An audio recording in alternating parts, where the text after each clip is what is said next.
This week I wanted to take a look at a few places where we might see some aorist passives and future passives. And so we're looking first here, we'll be in Matthew. We're going to start here in Matthew chapter 1.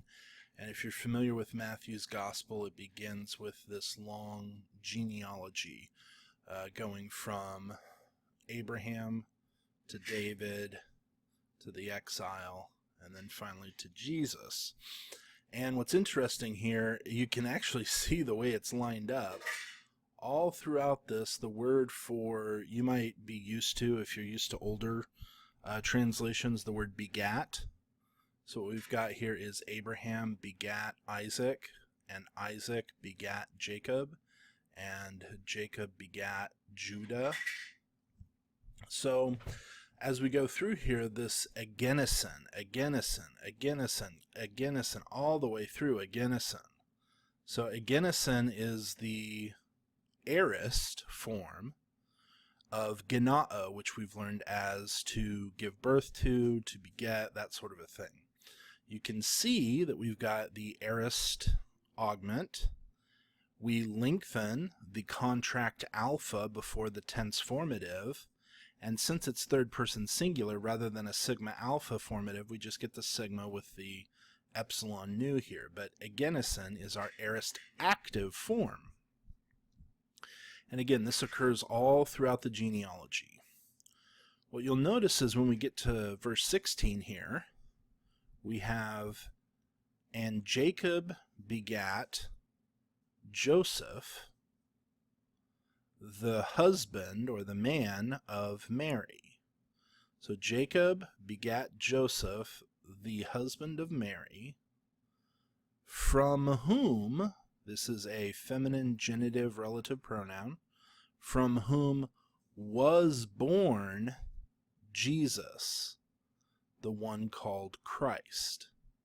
Okay, what I want to look at here is this was born. So here we've had agenison all the way through, and now we switch from the active, from whom was born Jesus. And you'll notice here we've still got the epsilon, the aorist augment, but instead of the sigma alpha tense formative for the aorist active, we have the theta eta tense formative for the aorist passive. And in the third person singular, we don't have a personal ending, so we're just left with the bare tense formative there. But egenethe is the aorist passive indicative third person singular form of genao. The reason that some people find this interesting is it doesn't say that Joseph agenison Jesus, but it says Jacob agenison Joseph, who was the husband of Mary. From Mary, this is feminine, from whom, from Mary, Jesus was born. So the point, and this will be narrated obviously throughout the rest, but the point is being made up front here that Jesus is begotten of Mary, not of Joseph. All right, and then we've got in 17 this sort of conclusion. Therefore, all the generations from Abraham to David are decatessares, 14 generations, and from David to the deportation of Babylon, or deportation to Babylon, are 14 generations. And from the deportation to Babylon to the Christ are 14 generations.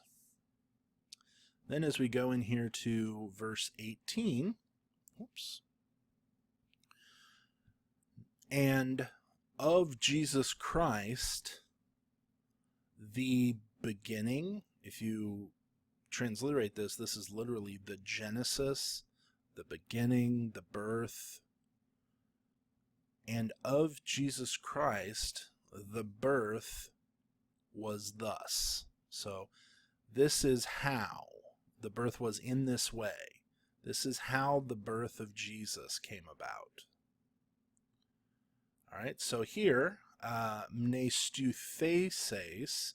This is a participle, but even in this participle you can see, pull this up, mnestuo is the idea of betrothal, so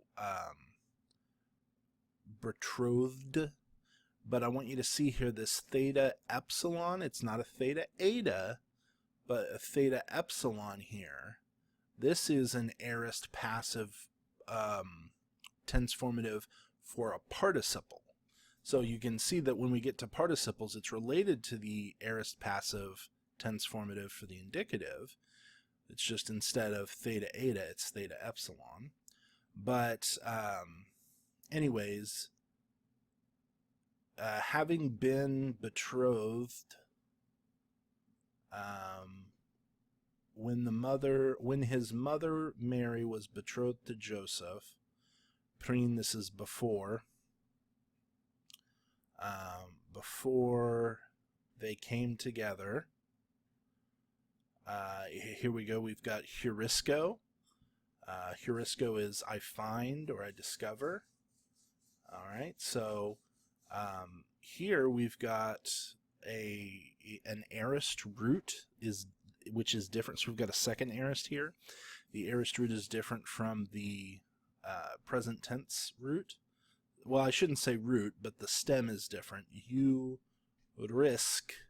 Basically, this ISK, this is a very common present tense extender that gets added to the present tense stem. If we take the ISK, if we take the iota sigma kappa, it's just so much quicker to say ISK, but if we take this out, we get hur, which is part of the root that we still have here. Hur. All right. And then we've got a connecting vowel. Let's see. Actually, it looks like the form is hyore. That's the stem is actually hyore, and when we add in the isko, for some reason the epsilon drops out of the present, but the future has the epsilon, which gets lengthened to an eta before the sigma. Actually, the second aorist, the active form, does not seem to have that epsilon. So it looks like that epsilon kind of comes and goes depending on the form. But when we get to the first aorist, okay, I'm not exactly sure why they call this a first aorist. Nothing about this looks first aorist to me. But anyways, the second aorist, huron. Oh, here we go. These are passive forms. So this is a first aorist passive. The difference between, again, you learned this, the difference between a first aorist, the difference between a first aorist passive and a second aorist passive is not the same as a first aorist active and a second aorist active.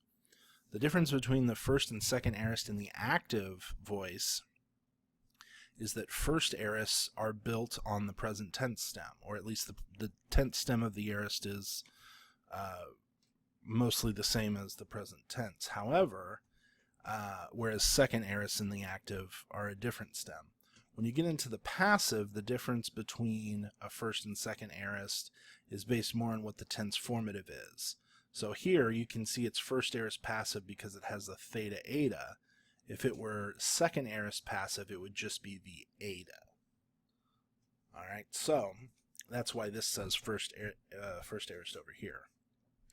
But heurisco in the aorist becomes huron. In the aorist passive, it becomes hurefane in the first person singular. But in the third person singular, that new's going to drop off. So here we've got a aorist passive indicative, third person singular. So who is the subject here? Before they came together, someone was discovered or was found with gastri. Now, with gastri, this is a, I guess you'd call it an idiom.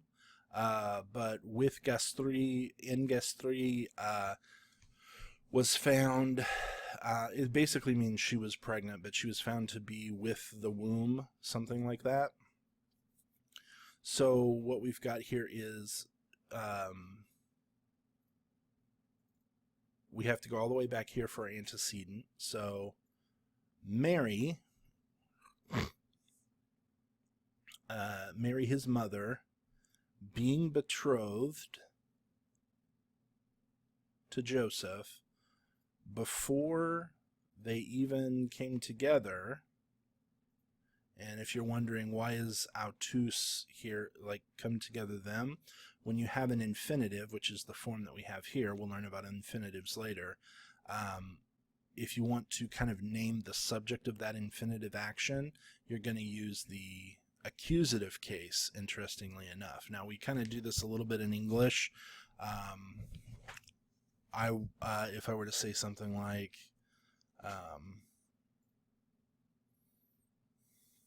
I want him to read the book. Who do you want to read the book? Him. So who would be reading the book? Him. In that case, it's a little, that's an objective case for him there. It's a little confusing because him is functioning both as the direct object of like and as the subject of to read. But when we, even in English, when we have a subject of the infinitive, we're going to use this objective case, which is what the accusative does in Greek. All right, so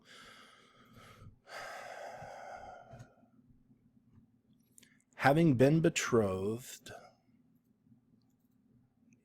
his mother Mary, to Joseph, before they even came together, she was found with child, with the womb, with a pregnancy. She was found having, well, this is there. It's almost like there's a word missing in our English translation, but it's literally before they even came together. She was found in womb having from Holy Spirit. All right, so now we got to make sense of all that. And the way this usually gets translated is she was found to be with child from the Holy Spirit. All right, but hurethane here is our, I'm sorry, this is our aorist passive. All right, and Joseph, her husband, the husband of her, being righteous, being just, being a good person, and not desiring to shame her. Let's look up digmatisai. Yeah, to disgrace her. Ebulethe here. This is, again, we've got our aorist passive tense formative. This is from bulamai. So our aorist augment shows up, our aorist passive tense formative shows up. So bulamai is I wish, I will, I decide. He decided. Lathra, this is in secret, so you can see it's in the dative. So he decided in secret to apalusai is to put away. Basically, it's the word, I don't know if you'd call it a technical term or not, because even in English we use the word divorce in more than just a marriage sense. You can divorce two ideas or something like that. But apalusai is the word that's often used for divorce here. So he decided in secret to divorce her. All right. Now, these of him, enthume phentos. Let's see what enthume phentos. Okay, so enthume phentos comes from enthumeomai, and enthumeomai is to consider, to reflect on, to think about. So considering these things, okay, so here's something, this is just pre-learning. You'll learn about this. I think it's in chapter 30 maybe, but we have a situation here with a participle that's called a, oh goodness, a genitive absolute. All right, now when we get to genitive absolutes, it's going to be a little bit confusing for you, or at least it was for me. I'm hoping by introducing them here beforehand, you'll have a place for them, so maybe it's less confusing when we get there. But you can see here that we've got a participle starting this sentence, a participle phrase. So considering these things of him. The problem is both considering, you know, participles are third declension, so this is actually a genitive singular. And here we've got a genitive singular. A genitive absolute is when you have a participial phrase in the genitive beginning a sentence, usually beginning a sentence, but syntactically, structurally, grammatically, it's not actually connected to the it's not actually part of the subject predicate structure of the sentence. And we'll see what that looks like as we translate here. So the way we're going to translate a genitive absolute is usually we're going to translate this as sort of a while or as he was considering these things. And again, we're translating out to as he, not of him or his, because the reason for the genitive here is not possession. Both of these are genitive. The reason for the genitive here is the particular function that the genitive plays in the genitive absolute. So you don't need to translate this possessively.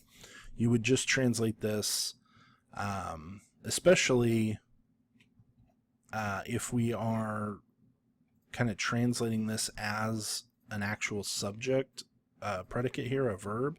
You just translate this as he was considering these things, behold, an angel of the Lord from, or not from, kata has a lot of different meanings here. It's going to be sort of like by way of or in the form of. Onar is dream. So through a dream. Behold, an angel of the Lord through a dream. Ephane. Ephane is from, I think it's Phino. Let's see. Yeah, Phino. Phino is to appear.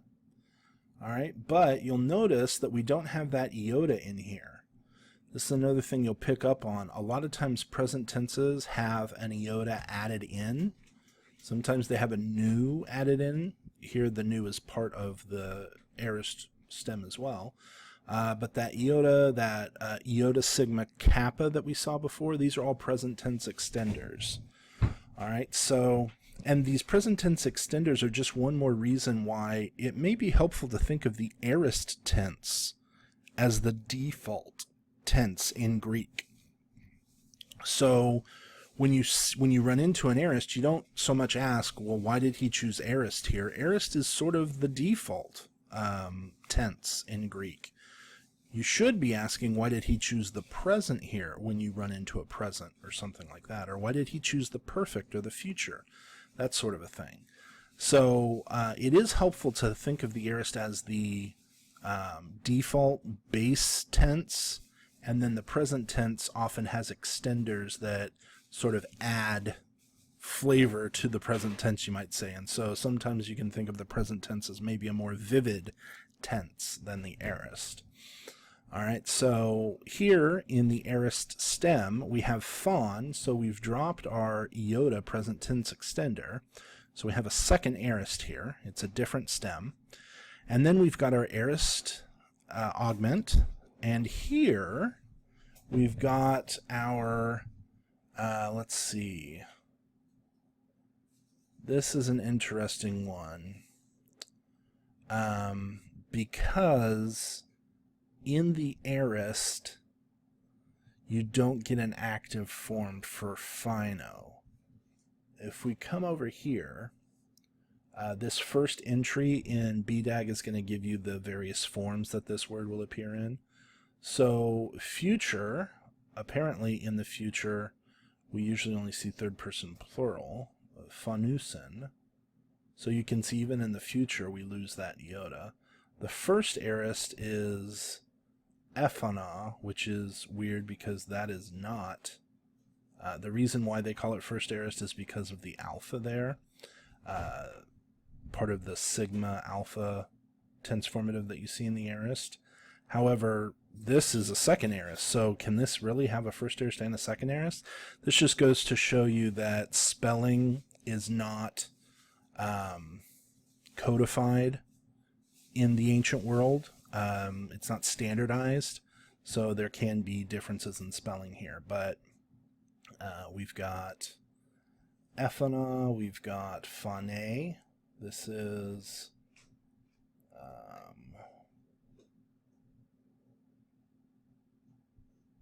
trying to third singular, maybe subjunctive here. Okay, third singular subjunctive.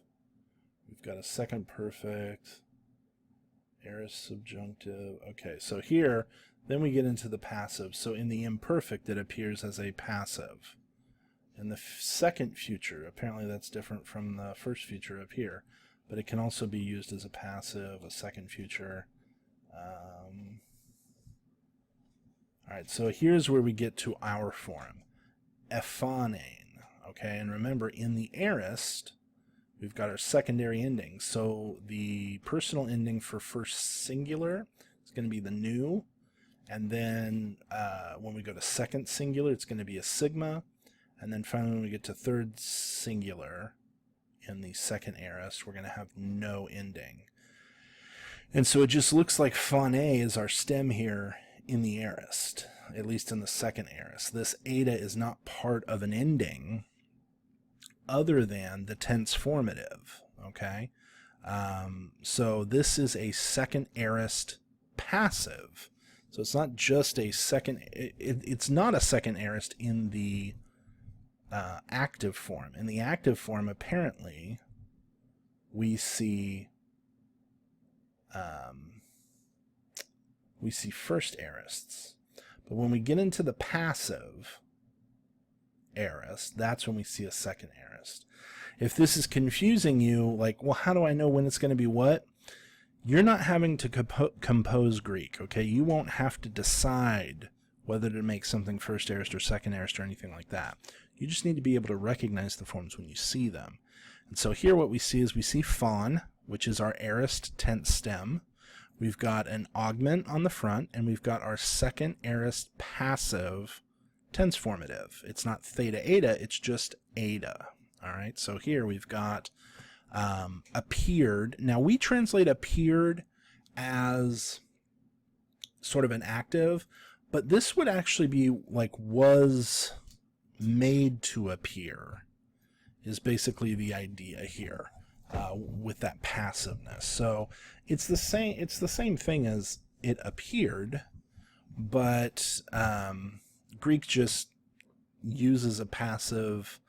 We used to call this deponent. Deponent was basically a middle or passive form that gets used in an active sense. But Greek scholars are starting to decide that we don't think that deponency is actually something that happens in Greek.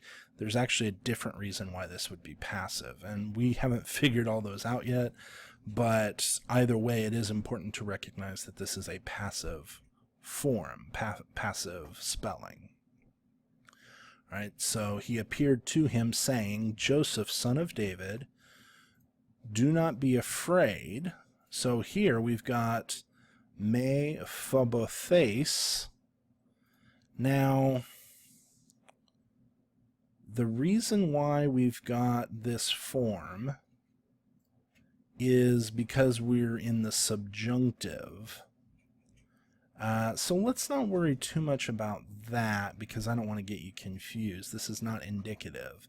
But do not be afraid.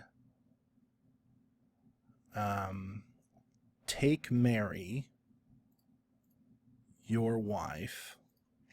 So take Mary to be your wife, maybe. For the blank, the child in her, And again, this is a participle, but we've still got the theta epsilon. The child in her is begotten from the Spirit. Oh my, this Eston is really out of place here. From the Holy Spirit, basically. All right. So let me see if there are any other aorist passives here. One last one. And this whole and the whole happened in order to fulfill. Now again, this is an aorist passive, but it's subjunctive, so maybe better not to worry too much about that.